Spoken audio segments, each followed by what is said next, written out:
오늘 교회 오니까 또 마음이 불편해졌습니다. 왜냐하면 또 자리를 이렇게 전에 같이 떼어 앉으셨잖아요. 아마 지난주처럼 앉을 걸로 생각하시고 그 시간에 오신 분들은 오늘 굉장히 당황하시지 않았겠나. 그래서 배단이 홀로 가시고 사방 가셨는데 마음도 불편하기도 하고 우리 성도님들께 죄송한 마음이 들기도 하고 그렇습니다. 그렇지만 잘 참고 견뎌서 우리가 이 고비를 빨리 벗어나야 되겠다는 생각입니다. 아마 한 주 정도는 또 이렇게 더 떨어져 앉아야 되지 않겠나 하는 생각을 해보는데, 그래서 4부 예배, 5부 예배 이렇게 분산해서 좀 많이 오시면 좋겠어요. 2부 예배가 제일 많이 오시거든요. 근데 제가 2부 예배만 설교를 열심히 하는 게 절대 아닙니다. 2부 예배 때는 대충 하고 4부, 5부에 열심히 합니다. 그러니까 4부, 5부에 다음 주에는 많이 오셔서 그 자리가 모자라더라 그런 얘기 없도록 또 분산해서 오시고 그러면 좋겠어요. 문제는 예배 시간은 우리가 잘 이렇게 앉는데 요새 교회들에서 또 확진자가 나오지 않았습니까? 이게 이제 끝난 다음에 예배 마치고 막 팔짱 끼고 귓속말하고 이런 게 이제 어렵거든요. 여러분들은 잘 모르시겠지만 제가 여기 앉아 있는데 저를 지키기 위해서 저 뒤 찬양대석에 여기 앉지 말라고 써 있어요. 왜냐하면 저를 지키기 위해서 그러신 것 같아요. 그러니까 예배 끝난 다음에도 여러분들이 좀 조심하시고 그렇게 하셔서 하여튼 우리 영락교회 감염자가 나오지 않도록 다들 협력을 해야 되겠습니다. 하나님께서 우리를 둘러쳐서 울타리가 되시고 우리를 지켜주시기를 간절히 바랍니다. 소돔과 고모라는 그 관영한 죄악으로 인해서 하나님의 진노를 받고 유황불로 멸망하였습니다. 하나님의 사자들이 그 성을 멸망시키기 위해서 오셨을 때 그 전말을 알게 된 아브라함은 소돔과 고모라를 위해서 기도를 드렸는데 그 첫 번째 기도가 창세기 18장 23절 24절입니다. 아브라함이 가까이 나아가 이르되 주께서 의인을 악인과 함께 멸하려 하시나이까 그 성중에 의인 50명이 있을지라도 주께서 그곳을 멸하시고 그 50 의인을 위하여 용서하지 아니하시리이까. 이렇게 질문 같은 기도를 드렸을 때 자비로우신 하나님께서는 의인 50명만 있어도 성을 멸하지 않겠노라고 하셨습니다. 근데 아브라함의 기도는 계속돼서 의인 45명, 40명, 30명, 20명, 10명까지 내려갔고 그때마다 하나님께서는 의인이 10명만 있어도 내가 멸하지 않을 것이라고 말씀하셨습니다. 그런데 좀 아쉬운 것은 아브라함의 기도가 거기서 그쳤다는 것입니다. 산술적으로 말하면 의인 9명 있으면 8명 있으면 이렇게 하면 9번을 더 기도할 수 있는데 아브라함은 그렇게 하지 않았습니다. 그리고 제가 생각해 볼 때 최소한 한 번 정도는 더 할 수 있었을 것 같습니다. 하나님, 의인이 4명 있으면 그 성은 어떻게 되는 겁니까? 이렇게 한 번은 더 여쭈어 볼 수 있지 않았을까 생각이 듭니다. 왜 하필 의인 4명인가? 다른 게 아니고요. 그 소돔성에 누가 살고 있나요? 그 아브라함의 조카 롯이 살고 있지 않습니까? 소돔성 사람들은 다 악하다 할지라도 그래도 내 조카는 다르겠지. 롯과 그의 아내와 2 딸이 있으니까 4명 아닙니까? 그래도 다른 사람은 못 믿어도 내 조카네 식구 4명 그들은 의인이겠지. 이렇게 생각한다면 한 번쯤은 더 여쭤볼 수도 있었을 것 같은데 아브라함은 그냥 의인 10명에서 끝냈습니다. 저 혼자 생각에 왜 의인 4명 있으면 하는 질문을 한 번 더 할 수 있을 것 같은데 하지 않았을까 생각을 해보니까요, 아마 아브라함의 마음속에 조카네 4명이 의인일 거라는 확신이 없기 때문에 기도를 하지 않은 게 아닌가 이런 생각을 해보게 됩니다. 성도 여러분, 소돔성에 가서 오래 살고 있는 롯과 그의 아내와 두 딸은 하나님 앞에 의인이었을까요? 그렇지 못할까요? 원래 아브라함에게는 하란과 나홀이라는 두 명의 동생이 있었는데 그 나홀이 롯을 낳고 일찍 세상을 떠났기 때문에 그때부터 아브라함은 이 롯을 마치 아들처럼 돌보게 됐습니다. 그래 아브라함이 가나안으로 올 때도 롯을 데리고 오지 않았습니까? 그리고 롯은 이렇게 큰아버지 아브라함 옆에서 같이 있었기 때문에 아브라함이 얼마나 여호와 하나님을 경외하는지를 옆에서 잘 보고 배웠을 겁니다. 큰아버지께서 가나안으로 가는 이유, 다른 이유가 하나도 없고 딱 한 가지인데 하나님께서 가라고 하신다. 그것 때문에 만사 제쳐놓고 큰아버지가 가나안으로 가는 걸 보면서 롯은 뭘 배웠겠습니까? 하나님이란 분이 어떤 분이시기에 우리 큰아버지에게는 하나님 빼면 아무것도 없어. 하나님이 전부이시구나. 이거 다 배웠을 겁니다. 그리고 아브라함이 하나님 앞에 경배할 때마다 롯도 그 곁에서 함께 경배하면서 하나님을 경외하는 도리를 큰아버지 아브라함으로부터 잘 배웠으리라고 생각이 됩니다. 그러다가 하나님께서 아브라함에게 복을 주시니 롯도 그 복을 함께 받게 된 것이죠. 여러분, 믿음 생활 잘하는 사람, 복 받는 사람 곁에서 함께 하면 같은 복을 받게 될 줄 믿습니다. 그래서 아브라함이 창대케 되는데 롯도 창대하게 됐습니다.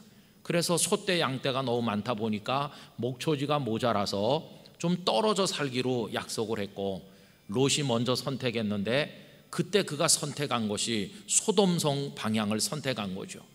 보니까 그곳은 아주 기름지고 목초지가 풍성하니까 대뜸 그는 영적 차원을 고려하지 않고 당장 눈앞에 육신적인 것만 고려하면서 소돔성 방향으로 떠나게 된 것이었어요. 반면에 아브라함은 그 황량한 들판에 그냥 남게 된 겁니다. 성경에는 나오지 않지만 롯이 소떼 양떼를 몰고 가족들과 함께 떠나갈 때 아브라함이 그냥 보냈겠습니까? 가족들을 다 모아놓고 신신당부했을 것입니다. 내가 들으니 저 소돔과 고모라 사람들은 죄를 많이 짓는다는데, 악하다는데 너 거기 가서 절대 물들면 안 된다. 너 나를 따라다니면서 하나님을 경외하는 법을 배우지 않았느냐? 너는 거기 가서도 구별되게 살고 하나님의 사람으로 살아야 된다. 그리고 무슨 일이 있으면 언제든지 나에게 뛰어와라. 너는 내게 아들과 같다. 이러면서 간절한 마음으로 축복의 기도를 해서 보내지 않았겠어요? 아마 그때는 롯도 그래, 내가 저기 가서 살긴 살지만 절대로 저들 속에 물들지 않겠다. 큰아버지 당부하시는 대로 하나님 경외하면서 살아야지, 이런 결심을 안 한 것은 아니었으리라 생각이 듭니다. 그런데 시간이 지났고 소돔성의 죄악이 관영해서 하나님의 유황불 심판이 임할 무렵이 됐을 때 롯과 그의 가족들의 신앙 상태는 어떤 모습을 우리들에게 보여주고 있습니까? 이 창세기 말씀은 한마디로 말하면 그 롯의 가족은 하나님 앞에 의인이 못 되었다는 걸 보여주고 있습니다. 여러분, 우선 롯을 생각을 해보겠습니다. 하나님의 사자들이 성에 도착했을 때 롯이 성문에 앉아 있었다고 기록하고 있지요. 19장 1절 말씀에 보시면 저녁 때에 그 두 천사가 소돔에 이르니 마침 롯이 소돔 성문에 앉아 있다가 그들을 보고 일어나 영접하고 땅에 엎드려 절하며 라고 되어 있습니다. 여러분, 고대 근동의 성읍에 있어서 가장 중요한 요지는 성문입니다. 성문은 재판을 하는 곳이기도 하고 성중의 대소사를 결정하는 회의를 열기도 했고, 이 성문에 앉는다는 것은 아무나 오가다 앉는 게 아니라 그 성에 가장 영향력 있고 지위가 높은 유지들이 앉을 수 있는 곳이 성문입니다. 성문에 앉는다는 것은 그 성에서 대단한 사람이 되었다는 뜻이거든요. 그런데 흘러 들어가 살던 이 롯이 소돔 성문에 앉는다는 건 뭘 말해주는 겁니까? 이제는 그들에게 유지 대접을 받는다는 거예요. 여러분, 소돔 성은 악하기 이를 데 없는데 하나님을 경외하는 사람이 거기 들어가 살면 늘 부대끼고 그들의 삶의 고통을 받고 영적인 갈등을 느끼고 아픔을 느껴야 되는데 어떻게 된 일인지 너무 쉽게 동화되고 녹아 들어가 가지고 그래서 그들과 그냥 한 통속이 된 것처럼 어울리다가 이제는 유지의 자리에까지 앉아 있는 것을 볼 수 있어요. 소돔에 물들어 버린 것이. 사실 롯이 소돔에서 나올 수 있는 결정적인 기회가 한 번 있었죠.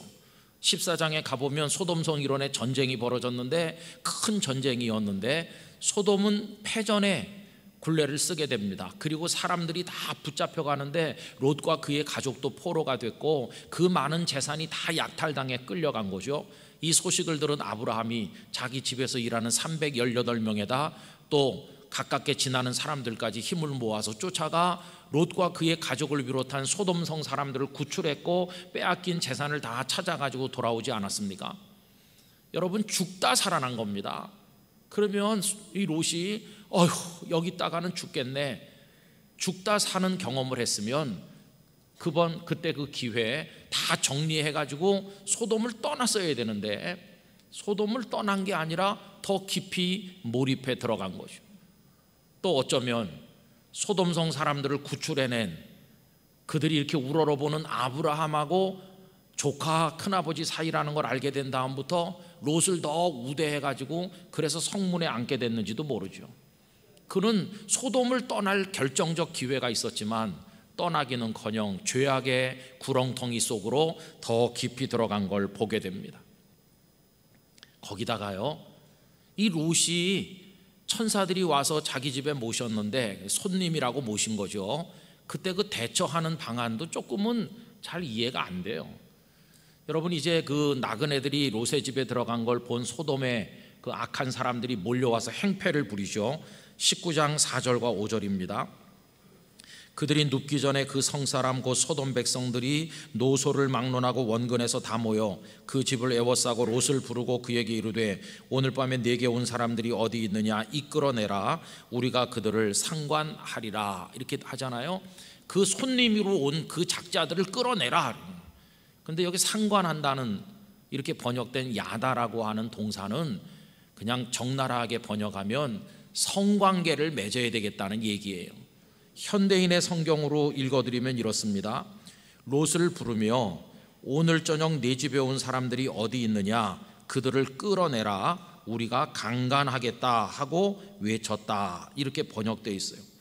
소돔이 얼마나 타락했나. 손님이 왔는데 끌어내서 우리가 겁탈하겠다고 하는 거예요. 여러분, 이게 뭡니까? 동성애를 보여주는 거거든요. 동성애를 소돔이라고 하는데 소돔이란 말에서 따온 거 아닙니까? 여러분, 소돔은 그렇게 타락하다 망한 겁니다.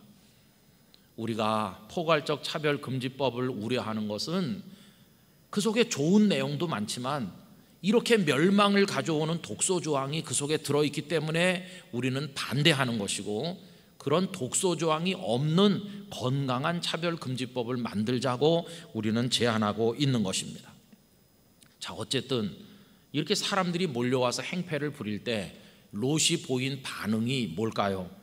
19장 7절 8절에 보면 이렇습니다. 이르되 청하노니 내 형제들아 이런 악을 행하지 말라. 내게 남자를 가까이 하지 아니한 두 딸이 있노라. 청하건대 내가 그들을 너희에게로 이끌어내리니 너희 눈에 좋을 대로 그들에게 행하고 이 사람들은 내 집에 들어왔은즉 이 사람들에게는 아무 일도 저지르지 말라. 어떻게 보면 손님들을 보호하겠다는 마음은 이해가 되지만은 아무리 그렇다고 해서 두 딸을 그들의 놀이객감으로 내주겠다고 하는 이 아버지의 발상은 어떻게 이해해야 되는 겁니까? 여성은 아예 사람도 아니고 성적 놀이개로 끌려나가 죽어도 모른다는 식의 이런 얘기 아닙니까? 자기 딸들인데. 여러분, 이런 롯의 언행은 우리가 이해하기 참 어렵잖아요. 그래서 이렇게 성경에 나타나 있는 롯의 여러 가지 모습들을 종합해 보면 이 롯은 의인이라고 하기 어렵구나. 여러분, 시편 1편 1절 복 있는 사람은 어떤 사람이라고 말합니까? 복 있는 사람은 악인들의 꾀를 따르면 안 돼요. 근데 그 소돔성 사람들은 다 악하잖아요. 죄인들의 길에 서지도 않고 오만한 자의 자리에 앉지도 않는 게 그게 복 있는 사람의 모습인데, 그들과 한 통속이 되고 그들이 앉는 자리에 같이 앉고 그들과 더불어 그들의 문화를 즐기고 그들의 삶의 어떤 형태를 따르고 있다면, 롯은 복 있는 사람도 아니고 의로운 사람도 아니었다는 결론에 도달하게 되는 것이죠. 그러면 롯은 이렇다 치고 롯의 아내는 어땠을까요? 롯의 아내는 그 하나님의 사자들이 시급을 다투면서 손목을 끌고 막 성 바깥으로 데려다 놓으면서 당부했잖아요. 뒤를 돌아다보면 안 된다고. 그런데 롯의 아내, 여러분 오늘 본문 24절 26절 보십시오. 여호와께서 하늘 곧 여호와께로부터 유황과 불을 소돔과 고모라에 비같이 내리사 그 성들과 온들과 성에 거주하는 모든 백성과 땅에 난 것들을 다 엎어 멸하셨더라. 그 다음에 보니까 롯의 아내는 뒤를 돌아다보지 말라고 했는데 하나님의 말씀을 가볍게 여기고 뒤를 돌아보았으므로 소금 기둥이 되었다는 거예요. 지금도 그 사해 가보면 삐죽하게 서 있는 그게 하나 있는데, 거기 안내하는 사람들이 저게 롯의 아내라고 그렇게 말해주죠. 어쨌든 소금 기둥이 됐어. 몸은 성 바깥으로 나가고 있지만 그녀의 마음은 소돔성에 사로잡혀 있고, 그 화급을 다투는 그 시간에조차 두고 가는 재산이 너무나 미련이 남아서 뒤를 돌아다보는 거예요. 선악을 알게 하는 나무 열매를 절대로 먹으면 안 된다고 하셨지만 그 가볍게 여겼던 아담과 하와의 후회답게 하나님의 말씀의 경고를 무시하고 뒤를 돌아다보는 겁니다. 그 아내 참 안타깝죠. 그럼 롯의 딸들은요? 롯의 딸들은 어땠나? 나중에 아내는 소금 기둥 되고 롯이 두 딸들과 소알이라는 작은 성으로 간신히 피신했는데, 이 딸들이 한 일은 더 이해하기 어려워요. 아버지에게 술을 잔뜩 먹게 해가지고 취하게 만든 다음에 딸들이 아버지와 동침을 해서 제각기 아들 하나씩을 낳았으니 이게 이해가 됩니까?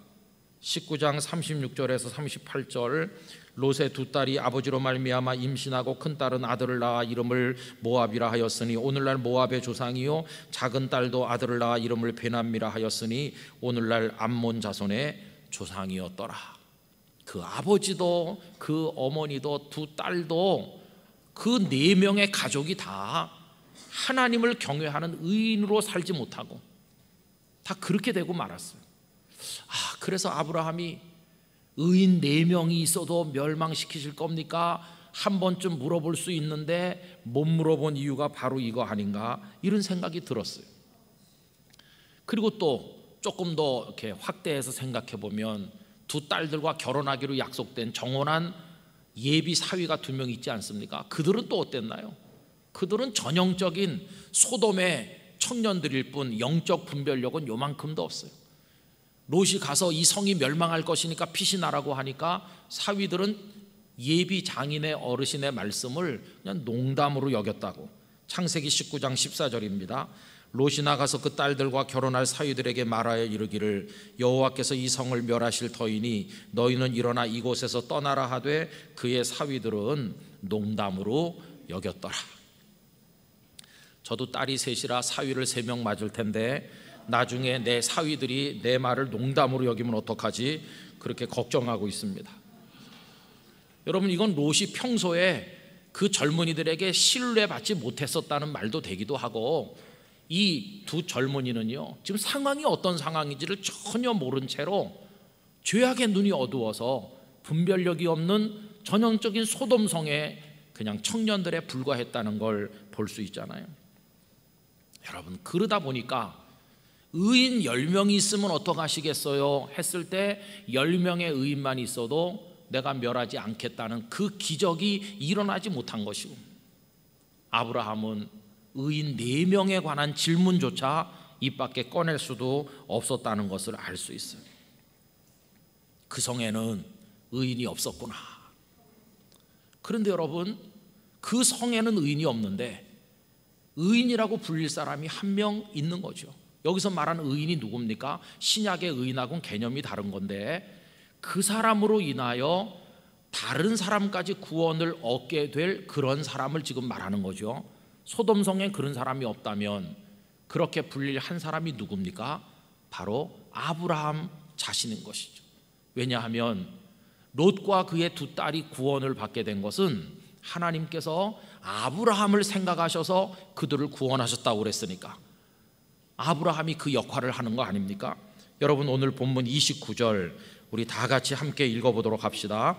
하나님이 그 지역의 성을 멸하실 때에, 그 롯이 거주하는 성을 엎으실 때에 하나님이 아브라함을 생각하사 롯을 그 엎으시는 중에서 내보내셨더라. 아멘. 오늘 말씀의 제목을 아브라함을 생각하사인데, 여러분, 의인 10명으로 인하여 소돔성 전체가 구원받는 기적은 이루어지지 못했지만 아브라함으로 인하여 롯과 두 딸이 살아남는 기적은 일어나게 된 것이죠. 여러분, 저는 우리 영락교회 성도들이 아브라함의 자리에 계시기를 바랍니다. 아브라함을 생각하사 어떤 이가 멸망에 떨어지지 않게 되는 것처럼 하나님께서 우리를 생각하사 어떤 이에게 긍휼을 베푸신다면 이게 얼마나 귀한 일인가 하는 것입니다. 이제 성경의 이야기는 이 정도 말씀드려 놓고 이제 우리 얘기를 해야 되는 거죠. 우리 성도님들은 롯이라고 생각하세요? 아니면 아브라함이라고 스스로 생각하세요? 롯입니까? 아브라함이세요? 어느 쪽이십니까? 여기 지금 롯도 하나님을 알잖아요. 큰아버지한테 배워서 하나님 경외하는 법을 모르는 사람이 아닌데 이 지경이 됐잖아요. 그리고 우리는 몇십 년을 교회 다니고 우리도 하나님 경외하는 법을 아는데 하나님을 부르며 사는 우리인데 과연 나는 롯일까? 아브라함일까? 이런 우리 자신에 대한 질문을 심각하게 해봐야 되겠다는 것이에요. 여러분, 분명한 것은요, 그저 하나님의 이름을 부르고 가끔 하나님 앞에 경배한다고 해서 다 믿음의 사람인 것은 아니라는 사실입니다. 롯은 명목상의 신자에 불과했어요. 우리 흔히 하는 말로 주여 주여 하는 자에 불과했어요. 롯은 그 죄악의 구덩이에 가서 살면서 아무 영적 고뇌가 없었어요. 여기가 내가 있어도 되는 자리인가? 내가 이렇게 말하고 이렇게 생각하고 이렇게 살아도 되는 건가? 하나님께서 이런 걸 원하시는 건가? 이런 고민이 없어요. 그저 눈앞에 풍요롭고 목초지 많고 지나기 좋으면 가끔 하나님 부르면서 그냥 그렇게 사는 것뿐이지 영적인 어떤 내면의 깊은 갈등도 고뇌도 눈물도 몸부림도 없는 사람이에요. 그러나 아브라함은 달랐어요. 롯이 소돔 쪽으로 떠나고 나니까 아브라함은 들판에 남았어요. 황량한 들판에 남아가지고 롯처럼 기름진 들판이 주는 풍요를 누릴 수 없었어요. 그 대신 아브라함은 하나님이 주시는 영적 풍요를 누리게 되었어요. 롯이 떠난 다음 이야기가 13장부터 나오는데, 여러분, 롯이 떠나고 난 다음에 하나님 나타나신 얘기, 그리고 하나님께 경배하는 이야기, 15장에 가서 하나님과 언약을 맺고 17장에 할례를 받고 18장에 아들을 축복으로 약속으로 받는, 그러니까 롯이 떠나고 난 다음에 아브라함은 황량한 들판에 있으면서 계속 하나님과 교제하였습니다. 하나님의 말씀을 받았습니다. 하나님 앞에 경배했습니다. 그리고 하나님의 사람으로 자기 자리매김을 하면서 하나님만 바라보는 삶이 더 골똘해지게 되었어요. 명목상으로 하나님을 부르다가 죄악 가운데 빠져들어간 롯과 아브라함은 너무나 다르죠. 여러분, 오늘 본문 28절을 보십시오. 소돔과 고모라와 그 온 지역을 향하여 눈을 들어 연기가 옹기가마의 연기같이 치솟음을 보았더라. 의인의 고통이 느껴지잖아요.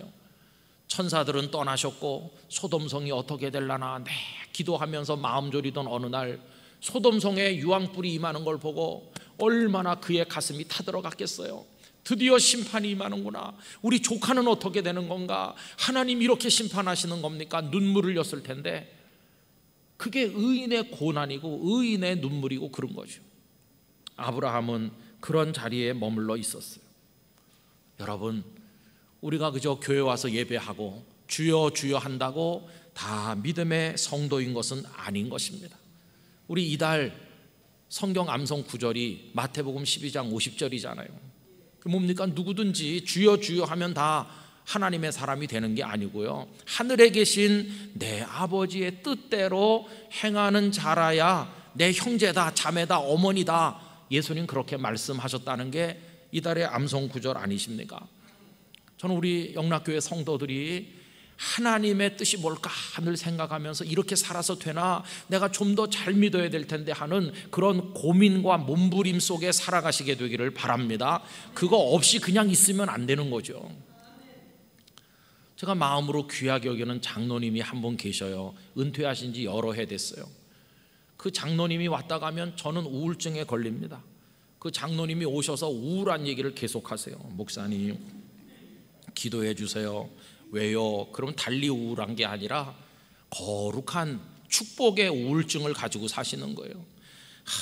목사님 제가 장로인데 이렇게 믿어서 되겠습니까? 하나님 앞에 너무나 부끄러운 것밖에 없고, 하나님 앞에 가면 내가 뭘 내놓을 수 있나? 이렇게 믿어서 되겠습니까? 너무나 부끄러운 게 많아요. 목사님 저 왜 기도 좀 해주세요. 아니 장로님만큼 하나님을 사랑하는 분이 누가 있다고 왜 자꾸 그러세요? 아니에요, 전 너무나 하나님 앞에 하는 게 없고 죄송해요.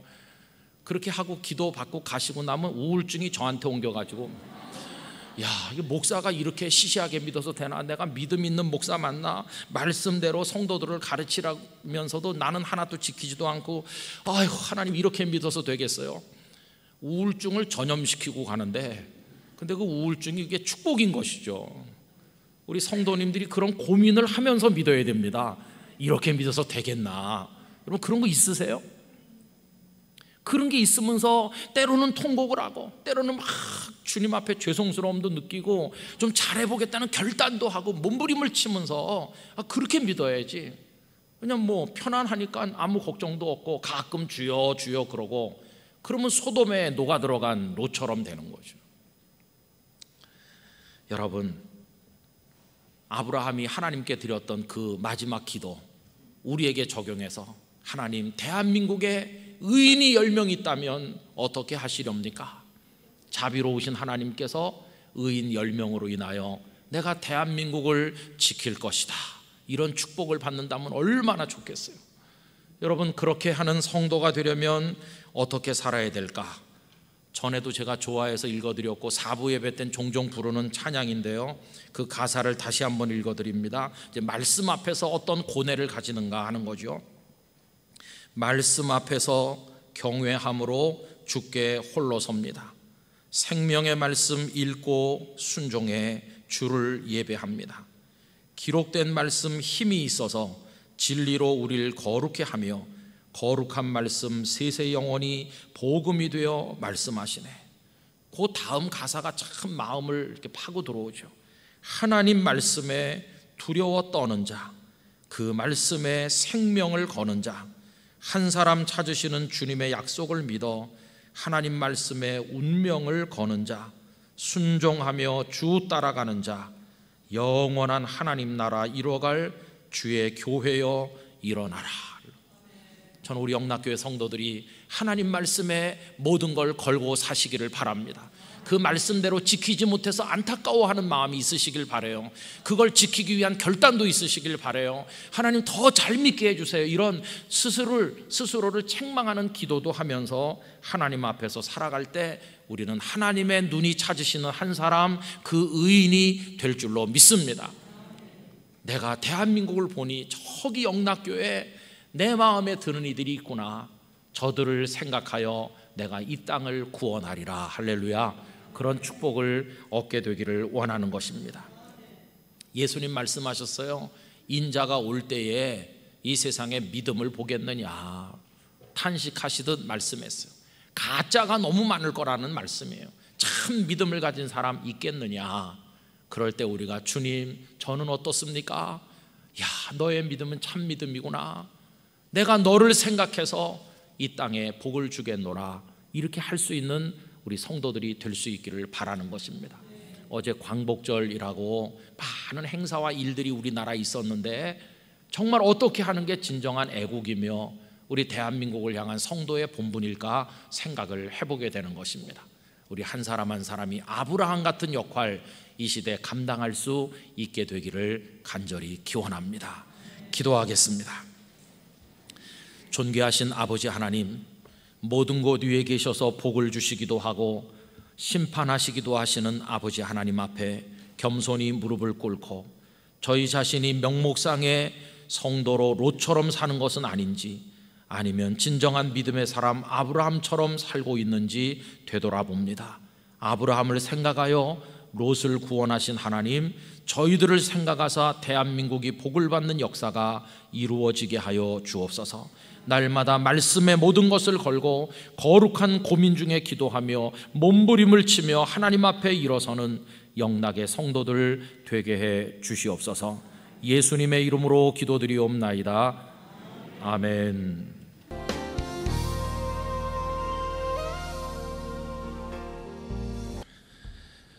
지난 3월 달에 이어서 두 번째로 코로나가 종식되기는커녕 다시 비대면 예배가 시작이 되는 주일 아침입니다. 몹시도 마음이 불편하고 또 안타깝고 답답하기 이를 데가 없는데, 하나님께서 우리를 긍휼히 여겨주시고 하나님의 구원의 손길을 펼쳐주시기만을 간절히 바랍니다. 아침에 올라와서 여기 꽃꽂이 해놓은 것을 보면서 오늘 꽃꽂이를 우리 성도님들이 보실 수가 없어서 아쉽다 하는 생각을 했습니다. 여러분이 꽃꽂이 하나님께서 보실 거라고 생각하고, 또 가정에서 예배드리는 영락교회 성도님들, 또 이 예배에 함께 하시는 곳곳에 계신 많은 분들이 이 꽃보다도 더 아름다운 신앙과 인격의 모습으로 정성을 다해서 오늘 하나님께 예배하심으로써 하나님께 큰 영광을 올려드리시게 되기를 바랍니다. 각자에게 필요한 위로, 격려, 그리고 하나님의 어루만져 주시는 은총이 충만한 귀한 예배가 되기를 간절히 원합니다. 링컨 대통령이 노예들을 해방하는 법에 서명하고 나서 100년이 지난 1963년 8월 28일 링컨 기념관 앞에는 무려 25만여 명으로 추산되는 많은 인파가 모였습니다. 그 자리에서 기념비적인 연설이 하나 이루어졌는데, 그 연설을 하신 분은 마틴 루터 킹 목사님이시고, 그 연설의 제목은 나에게는 꿈이 있습니다, 이렇게 알려져 있습니다. 그 연설문의 내용 중에서 일부를 성도님들께 읽어드리려고 합니다. 나의 친구인 여러분들에게 말씀드립니다. 고난과 좌절의 순간에도 나는 꿈을 가지고 있다고. 이 꿈은 아메리칸 드림에 깊이 뿌리를 내리고 있는 꿈입니다. 나에게는 꿈이 있습니다. 언젠가 이 나라가 모든 인간은 평등하게 태어났다는 것을 자명한 진실로 받아들이고 그 진정한 의미를 신조로 살아가게 되는 날이 오리라는 꿈입니다. 언젠가는 조지아의 붉은 언덕 위에 예전에 노예였던 부모의 자식과 그 노예의 주인이었던 부모의 자식들이 형제애의 식탁에 함께 둘러앉는 날이 오리라는 꿈입니다. 언젠가는 불의와 억압의 열기에 신음하던 저 황폐한 미시시피주가 자유와 평등의 오아시스가 될 것이라는 꿈입니다.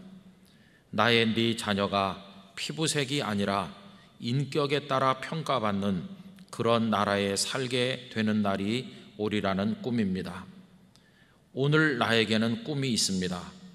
어느 날 모든 계곡이 높이 솟아오르고 모든 언덕과 산은 낮아지고 거친 곳은 평평해지고 굽은 곳은 곧게 펴지고 하나님의 영광이 나타나 모든 사람이 함께 그 광경을 지켜보는 꿈입니다. 이것이 우리의 희망입니다. 이렇게 이어지는 유명한 연설을 하셨습니다.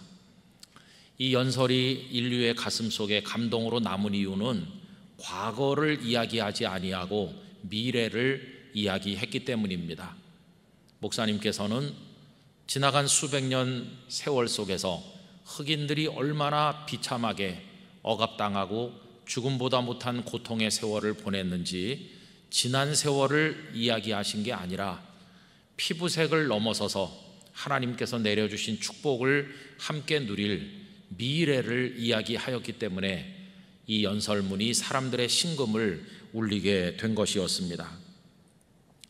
오늘 읽은 창세기 49장 1절 2절 말씀 속에서 우리는 미래를 이야기하는 한 사람을 만나는데 다름 아닌 믿음의 족장인 야곱이십니다. 당시 야곱은 연세가 147세에 이르러 있었고 세상을 떠날 날이 얼마 남지 않은 상황에 있었습니다. 그는 12아들을 불러 모아서 그들에게 후일에 당할 일, 다시 말하면 미래 이야기를 그들에게 말해주게 된 것이었습니다. 오늘 말씀 1절을 다시 보면 이렇습니다. 야곱이 그 아들들을 불러 이르되 너희는 모이라. 너희가 후일에 당할 일을 내가 너희에게 이르리라 라고 되어 있습니다. 여러분, 이 상황에서 야곱이 할 수 있는 말은 두 가지가 있었을 것입니다. 하나는 옛날 일을 이야기할 수 있었을 겁니다. 자신이 젊었을 때 가졌던 나름대로의 꿈 이야기, 그래서 형님 에서의 복을 아버지 이삭을 속여가면서까지 빼앗으려고 했었던 그 이야기, 결국 외삼촌 라반의 집으로 도피할 수밖에 없었고 거기서 4명의 여인을 아내로 맞이하고 12명의 아들과 딸을 낳은 이야기, 그리고 재산을 모아 부자가 된 이야기를 할 수 있었을 겁니다. 그 다음부터는 모여있는 아들들도 다 아는 이야기죠. 어떻게 외삼촌의 집으로부터 돌아오게 됐는지, 돌아오는 과정에 막내 아들 베냐민이 태어나고 라헬이 세상을 떠났는지, 그 이후 우여곡절 끝에 요셉이 총리가 되어 있는 애굽으로 이주를 했고 요셉의 덕에 고센 땅에서 평안한 가운데 기름진 땅에서 잘 살게 되었는지, 이런 이야기들을 야곱은 할 수가 있었을 것입니다. 그런데 야곱은 그런 지난 세월의 이야기를 말한 게 아니라 또 하나 할 수 있는 이야기, 미래를 이야기했다는 것입니다. 그는 지난 세월의 자랑거리, 아쉬움, 후회로 남는 거, 그리고 여러 가지 말하고 싶은 사연들, 그 다 가슴속에 묻었습니다. 그리고 자녀들에게 후일에 당할 일, 미래를 주제로 이야기를 한 것입니다. 그것은 자신은 147세로 생애를 마무리한다 하더라도 하나님께서는 자녀들을 통해 당신의 일을 계속할 것이고 가문의 역사가 이어질 것이고 하나님의 뜻이 이루어질 것을 내다보았기 때문에 그는 미래를 이야기한 것입니다. 여러분, 49장에 나와 있는 후일에 당할 일을 읽어보면 자녀들을 꾸지람하는 내용도 포함되어 있기도 하고, 그런가 하면 하나님께서 주실 축복의 이야기가 담겨 있기도 합니다. 분명한 것은 하나님께서 12아들과 그 미래를 어떻게 이끌어 가실지 바로 그것을 이야기하는 것입니다. 이 아들들로 하여금 과거에 눈을 돌려 살도록 하지 아니하고 마음의 무게중심을 미래에 두고 살도록 했던 것을 우리가 보게 되는 것이죠. 여러분, 우리들이 하나님을 믿으면서 살아갈 때 미래를 본다는 건 너무나도 중요한 일입니다. 흔히 사람들은 과거에 매달리는 경향이 있습니다. 과거가 미래를 결정한다고 이야기하는데 어느 정도는 타당성도 있는 것처럼 보일 때가 있습니다. 과거가 그러하였기에 현재가 그러하고 현재가 그러하였기에 미래가 그러할 것이라고 하는 식의 이야기를 많은 사람들은 한다는 것입니다. 그러나 여러분, 하나님께서 성경을 통해 우리에게 알려주는 신앙의 위대함은 그 반대입니다. 오히려 과거에 의해서 결정되어지는 미래가 아니라 미래를 통해서 구원을 받는 과거의 이야기가 성경의 주제라는 것을 기억해야 됩니다. 예를 들어서 여러분, 야구 경기를 생각해 보세요. 1회부터 8회까지 지고 있다면 그 8회까지 경기가 진행되는 시간은 슬픔의 시간이겠죠. 그러나 9회 말에 경기를 뒤집어 역전을 한다면 1회부터 8회까지의 시간은 더 이상 슬픔의 시간이 아닙니다. 그 시간의 의미가 바뀌었습니다.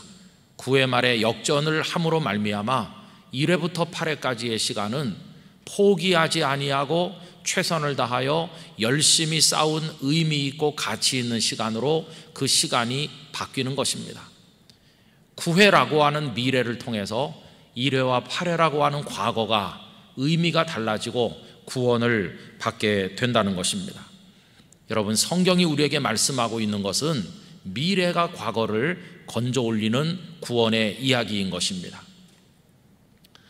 유명한 교부인 아우구스티누스는 과거, 현재, 미래를 이야기하면서 과거는 기억하고 회상하는 것이며 현재는 직관하는 것이고 미래는 기대하는 것이라고 그 고백록 속에서 이야기를 하였습니다. 여러분, 그렇습니다. 과거는 기억하는 것이죠. 하나님께서는 이스라엘 백성들에게 과거를 기억하라는 말씀을 많이 하셨습니다. 너희가 애굽에서 종되었던 일을 잊지 말라고 여러 군데서 말씀합니다. 또 그런가 하면 요단강을 건널 때 강 바닥에서 돌 12개를 들고 나와 길갈 언덕 위에 세우고 이 강을 하나님의 은혜로 건넜음을 절대로 잊지 말고 기억하여 후대에 말해주라고 말씀을 하셨습니다. 과거는 기억하는 것입니다.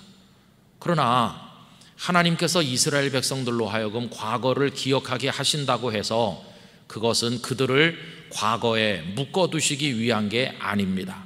오히려 과거를 기억하게 하시는 목적은 미래로 나가도록 하시기 위한 것입니다. 애굽에서 종되었던 과거를 잊지 않음으로써 그들은 끝까지 하나님 앞에 겸손을 유지할 수 있게 되는 것입니다. 또 요단강을 자신들의 힘으로가 아닌 하나님의 은혜로 건넜음을 돌 12개를 통해 기억함으로써 앞으로 미래에도 하나님의 은혜가 없이는 살 수 없는 존재임을 깨닫고 하나님께 무릎 꿇어 살도록 하시려는 목적이 그 속에 있었다는 것입니다. 그런가 하면 현재는 직관이라고 그랬습니다. 여러분, 눈을 들어서 한번 훑어보면 현재 대한민국 사회 안에, 우리 인생 안에 얼마나 많은 일들이 일어나고 있습니까? 코로나19 사태를 비롯해 정치적인 갈등과 경제적인 어려움들, 교회 생태계의 변화, 우리를 힘들게 하는 개인적인, 가정적인 많은 사연들이 현재 속에 펼쳐져 있습니다. 그런데 아우구스티누스가 말하는 이 직관은 눈앞에서 벌어지는 일들을, 현상들을 말하는 게 아니라 시간 자체를 창조하시고 그 모든 것의 배후에 서서 그 일들을 주장하고 계시는 하나님을 바라보도록 이야기하는 것입니다. 저는 우리들이 눈앞에 벌어지는 현상의 세계로 인하여 일이 일비할 것이 아니라 그 너머에 계시는 하나님을 직관할 수 있게 되기를 바랍니다. 그리고 미래는 기대하는 것이라고 그랬습니다. 여러분, 기대를 다른 말로 바꾼다면 소망이라고 말할 수 있을 것입니다. 우리가 믿는 하나님께서는 소망의 하나님이십니다. 그래서 로마서 15장 13절은 이렇게 말씀했는데, 소망의 하나님이 모든 기쁨과 평강을 믿음 안에서 너희에게 충만하게 하사 성령의 능력으로 소망이 넘치게 하시기를 원하노라, 이렇게 말씀하고 있습니다. 여러분, 하나님은 소망의 하나님이십니다. 소망의 하나님은 미래의 하나님이십니다. 우리를 위해 일을 시작하시고 준비하고 기다리시는 여호와 이레의 하나님이십니다. 그 하나님을 믿음으로 바라보는 사람은 아무리 과거가 부끄러워도 슬퍼하지 아니하고 현재 고난을 당하고 있어도 낭망하지 않는 것입니다. 마치 지금은 1회에서 8회까지 지고 있는 시간을 살고 있는 중이지만 9회 말 아름다운 미래가 있을 것을 소망하는 선수처럼 하나님의 사람들은 소망의 하나님을 바라보며 미래를 향해 최선을 다해야만 할 것입니다. 성경 전체를 꿰뚫고 있는 기독교 신앙의 위대함은 바로 여기 있는 것입니다. 가장 놀라운 복음의 엑기스가 이 속에 담겨 있다고 말할 수 있습니다. 여러분, 세례 요한이 와서 외쳤고 예수님께서 오셔서 외치신 첫 번 메시지가 무엇입니까? 그것은 회개하라 하는 것입니다. 회개하라, 천국이 가까웠느니라고 말씀하셨습니다. 이 회개가 무엇입니까? 죄인이 회개함으로 용서받고 구원받는 이야기, 이게 그 속에 들어있는 거 아닙니까? 회개는 미래를 열어가는 축복이요 은혜의 열쇠라고 말할 수가 있을 것입니다. 그래서 회개할 수 있는 사람은 과거가 아무리 부끄러워도, 현재가 아무리 괴로워도 회개할 수 있는 사람은 그것으로 미래라고 하는 세계로 문을 열고 나가게 되는 은총의 사람이 된다는 것입니다. 그 예를 들면 십자가 옆에 매달린 행악자가 대표적인 예가 될 수 있을 것입니다. 여러분, 그의 과거는 망가진 과거입니다. 얼마나 험하고 실패한 인생을 살았으면 십자가에 매달려 처형될 정도로 그 인생이 험했겠습니까? 완전히 무너진 과거입니다. 그런데 과거는 그렇게 무너졌고 현재는 벌거벗겨진 상태로 사람들 앞에 매달려 죽어가는 게 그 현재인데, 그는 예수님께 기도하죠. 예수님, 당신의 나라에 임하실 때 나를 기억하소서. 그의 기도는 곧 회개였습니다.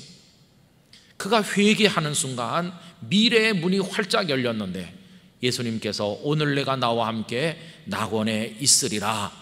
그는 그 회개의 기도를 통해 미래로 나가는 문을 열었고 주님은 그를 낙원으로 초대하신 것을 볼 수 있습니다. 이 행악자는 성경 속에 등장해서 예수 그리스도의 구원의 복음이 얼마나 위대한지, 부끄러운 과거와 현재를 송두리째 바꾸어서 미래의 축복으로 나가도록 도와주시는 이 복음의 위대함을 증거하는 증인처럼 우리 앞에 서 있질 않습니까? 여러분, 이것이 바로 복음의 핵심이고 그 복음은 우리를 미래로 초대하고 있습니다. 그런데 지금 우리 사회를 여러분 한번 바라보세요. 우리 사회는 미래를 보는데 실패하고 있다고 생각이 듭니다. 우리나라의 소위 인사청문회가 처음 도입된 것은 지나간 2000년 6월 달입니다. 20년이 지나가고 있죠. 그동안 수도 없이 많은 청문회가 국민들 앞에서 진행되었습니다. 청문회를 볼 때마다 유감스러운 일이 너무나도 많은데 그 이유 중에 하나는 청문 대상으로 나와 있는 이에게 미래의 비전을 물어보는 질문은 거의 없고 그의 과거를 들추어 공격하는 내용들이 거의 대부분이라는 거, 바로 그것 때문에 유감을 느끼게 됩니다. 더 마음이 무거운 것은 그렇게 공격하는 그들이 공격을 받는 이들보다 별로 나을 게 없어 보인다고 하는 생각 때문입니다. 그렇게 신랄하게 공격하던 이들이 몇 해 지나면 자신이 어떤 공직 후보자가 되어서 그 자리에 바꿔 앉게 되는 경우가 있는데, 몇 년 전 그렇게 공격하던 그 사람이 오히려 더 많은 부끄러운 과거가 있다는 것이 낱낱이 밝혀지는 씁쓸해한 모습을 성도님들도 많이 보셨을 것입니다. 지금 우리 대한민국은 온통 과거 프레임에 빠져 있다 하는 생각이 듭니다. 오늘의 상황에 대한 책임을 묻느라고 정신이 없습니다. 코로나19 사태에 대해서도 그렇죠. 여러분, 누구 때문인가? 처음에는 중국 우한 때문이라고들 이야기하다가 지금 우리나라 안에서는 신천지 때문인지, 사랑제일교회 때문인지, 방역을 실패한 정부 때문인지 논란이 뜨겁습니다. 여러분, 그런 논란이 코로나19를 물리치고 건강한 미래 사회로 나가는데 무슨 도움이 되겠습니까?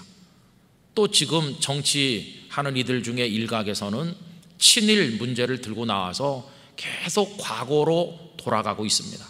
그런가 하면 인민군에 부역했다고 하면서 또 비슷한 일들을 벌이고 있기도 합니다.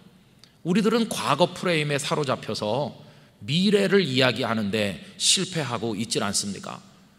저는 정말 노예로 수백 년을 살았던 이스라엘 백성들의 가슴 속에 가나안 땅이라고 하는 미래를 보여주면서 죽은 그들의 가슴에 불을 지폈던 모세 같은 지도자, 국민들로 하여금 위대한 대한민국의 내일을 바라보게 만드는 그런 지도자가 정말로 필요하다.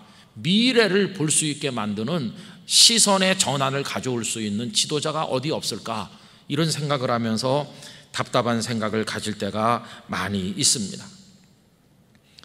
그러면서 저는 제가 세상의 청문회가 아니라 하나님의 청문회에 서게 된 것에 대해서 너무너무 감사하고 있습니다.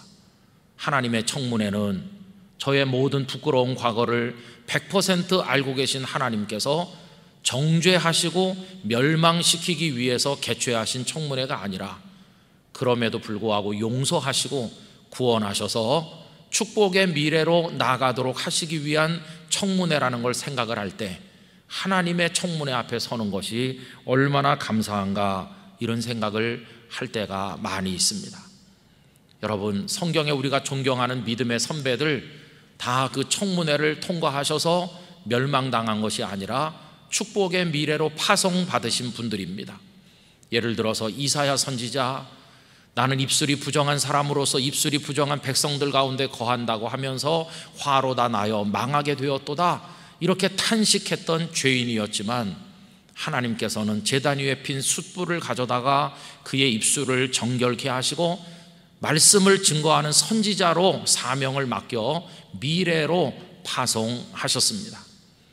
갈릴리의 어부였던 시몬, 그물이 찢어질 정도로 많은 물고기가 잡히는 그 순간 예수님 앞에 엎드려 주여 나는 죄인이로소이다, 나를 떠나소서라고 탄식했지만 예수님은 그의 과거를 문제 삼아 그를 밀쳐내신 것이 아니라 사람 낚는 어부, 복음의 사도로 임직하셔서 그를 미래로 보내신 걸 우리가 알고 있습니다.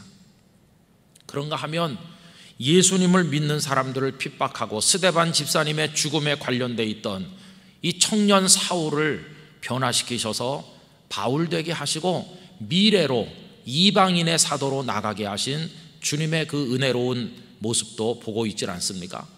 여러분, 수도 없이 많은 이들이 회개라고 하는 열쇠로 미래로 나가는 문을 여는 데 성공을 했고, 주님은 그들을 과거에 매달려 있지 않게 하시고 미래로 초대하신 것을 성경 속에서 보는 것입니다. 저는 우리 영락교회 성도들과 오늘의 모든 이 땅의 그리스도인들이 하나님께서 열어가실 미래를 보는 눈을 가지시게 되기를 바랍니다. 미래를 보는 눈으로 우리 자신을 볼 때 못난 우리도 희망이 있는 것이고, 그 눈으로 다른 사람을 볼 때 다른 사람에게도 하나님이 열어주실 미래가 있음을 깨닫게 될 것입니다. 전에도 말씀드렸습니다마는 여러 해 전에 신천지에서 목사로 일하던 어떤 일을 소개받았는데, 신천지 교리가 잘못된 걸 알고 뛰쳐나왔지만 단일 교회가 없다고 하였습니다. 그래서 고심 끝에 그분을 땅끝 교회 성도로 맞아들이기로 했는데 많은 장로님들께서 우려하셨습니다. 신천지에서 목사까지 했던 사람이 땅끝 교회에 와서 교회를 어지럽게 하지 않을까 우려하였습니다. 그러나 저는 하나님께서 하실 미래의 일을 믿었습니다.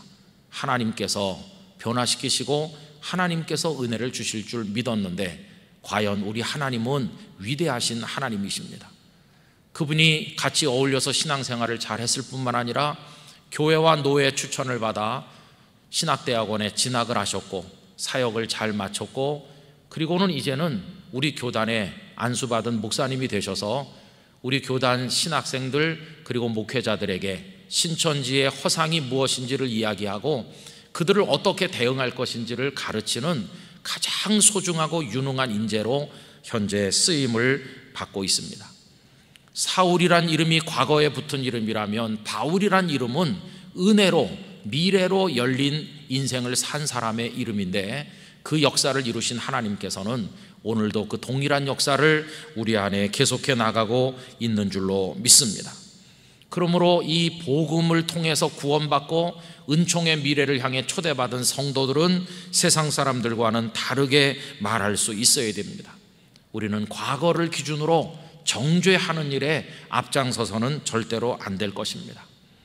우리를 정죄할 자격이 있으신 분은 하나님 한 분밖에는 없습니다. 우리는 누구를 정죄할 수 없습니다. 왜요?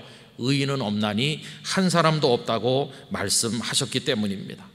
정죄는 서로의 마음을 갈기갈기 찢을 뿐이고 과거에 매달려 한 걸음도 앞으로 나가지 못하도록 만들 뿐이기 때문에 이제 우리는 미래를 이야기하는 신앙인으로 탈바꿈해야만 될 것입니다.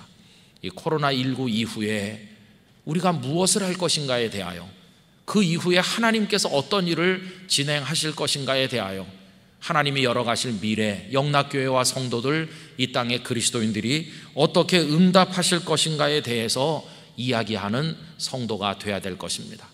우울한 대한민국 사회 안에 우리들이 소망의 메시지를 전달하는 하나님의 사람으로 살아나가야만 될 것입니다.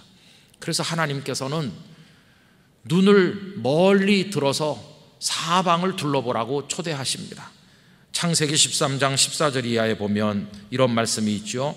롯이 아브라함을 떠난 후에 여호와께서 아브라함에게 이르시되 너는 눈을 들어 너 있는 곳에서 북쪽과 남쪽 그리고 동쪽과 서쪽을 바라보라.